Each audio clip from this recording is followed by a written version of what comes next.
پاکستان کی عدلیہ کئی بار بحران کی زد میں آئی ہے، مگر 27ویں آئینی ترمیم کے بعد پیدا ہونے والی صورتحال نے جس تیزی سے پورے عدالتی ڈھانچے کو ہلا کر رکھ دیا وہ غیر معمولی ہے۔ سپریم کورٹ کے اندر اختلافی لہریں، ججوں کے استعفے، فل کورٹ اجلاس کی غیر متوقع تفصیلات اور ملک بھر میں ہائی کورٹ کے ججوں میں پھیلتی بے چینی، یہ سب مل کر ایک ایسا منظر بنا رہے ہیں جو عدالتی تاریخ میں پہلے کبھی دکھائی نہیں دیا۔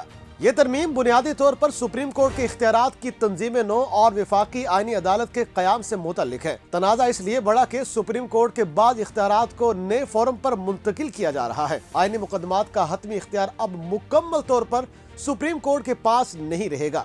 ججز کا موقف ہے کہ انہیں اعتماد میں نہیں لیا گیا۔ ترمیم کو بعض نے عدلیہ کے اندر سے عدلیہ کی تقسیم قرار دیا ہے۔ یہی وہ وجوہات ہیں جنہوں نے ماحول کو ایک دھماکے کی طرح بھڑکا دیا۔ ترمیم سامنے آنے کے فوراً بعد سب سے بڑا جھٹکا تب لگا جب سپریم کورٹ کے 2 سینئر ججوں نے اچانک اپنے استعفے پیش کر دیے۔ جسٹس سید منصور علی شاہ عدلیہ کی اصلاحات کے حامی سمجھے جاتے تھے، مگر ترمیم کے طریقہ کار پر سخت اختلافات رکھتے تھے۔ جسٹس اطہر من اللہ بے باک فیصلوں اور اصولی موقف کے لیے معروف ترمیم کو عدالتی ڈھانچے میں غیر متوازن تقسیم قرار دیتے ہیں۔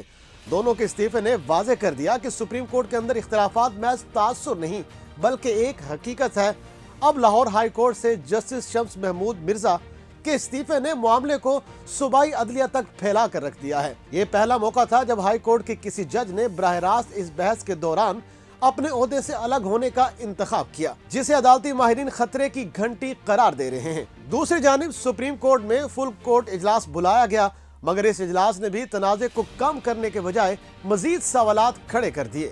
تقریباً 17 ججز نے اجلاس میں شرکت کی۔ یہ موجودہ عدالتی ماحول میں ایک بڑی تعداد تھی، جس سے ظاہر ہوا کہ ججز صورتحال کی سنگینی کو محسوس کر رہے ہیں۔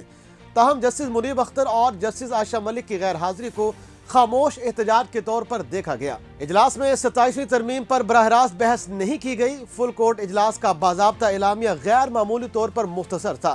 بہت سے سوالات کو کھلا چھوڑ دیا گیا۔ عدالتی رپورٹرز کے مطابق یہ اجلاس وضاحت سے زیادہ ابہام لے کر نکلا ہے۔ ادھر موجودہ حالات کے باوجود فوری طور پر مزید استعفوں کے واضح اشارے سامنے نہیں آئے ہیں، مگر اختلافات کے باعث ماحول غیر معمولی حد تک حساس ہے۔ کچھ ججز کا موقف ہے کہ ترمیم پر عدلیہ کو تقسیم کیا گیا۔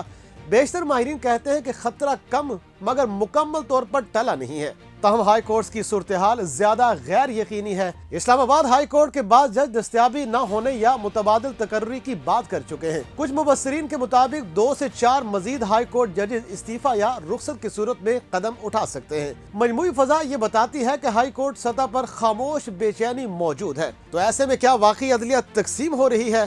ماہرین کے مطابق موجودہ صورتحال میں 3 واضح دھڑے بنتے دکھائی دیتے ہیں۔ ترمیم کے حامی ججز جو عدالتی ڈھانچے میں اصلاحات ضروری سمجھتے ہیں، ترمیم کے مخالف یا محتاج ججز جو اس طریقہ کار اور اداروں پر سوال اٹھاتے ہیں، خاموش گروہ جو کسی جانب کھل کر نہیں رہے مگر اندرونی طور پر فکر مند ہیں۔ یہ تقسیم لمبے عرصے تک عدالتوں کے ماحول کو متاثر کر سکتی ہے۔ 27ویں آئینی ترمیم نے پاکستان کی عدلیہ کو ایک نئے دوراہے پر کھڑا کر دیا ہے۔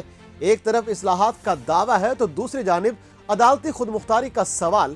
سپریم کورٹ کے اندر اختلافات، ہائی کورٹس کی بے چینی، استعفوں کی لہریں اور فل کورٹ کا مبہم اعلامیہ، یہ سب مل کر بتا رہے ہیں کہ یہ بحران ابھی ختم نہیں ہوا۔ اصل سوال اب یہ ہے کہ کیا یہ بحران عدلیہ کو مضبوط کرے گا یا مزید تقسیم کا باعث بنے گا، اور اس کا جواب آنے والے ہفتوں میں سامنے ضرور آئے گا۔ مگر فی الحال سب کی نگاہیں ایک ہی سمت ہیں، عدالت عظمیٰ، جہاں سے پاکستان کے آئینی مستقبل کا فیصلہ ہونا باقی ہے۔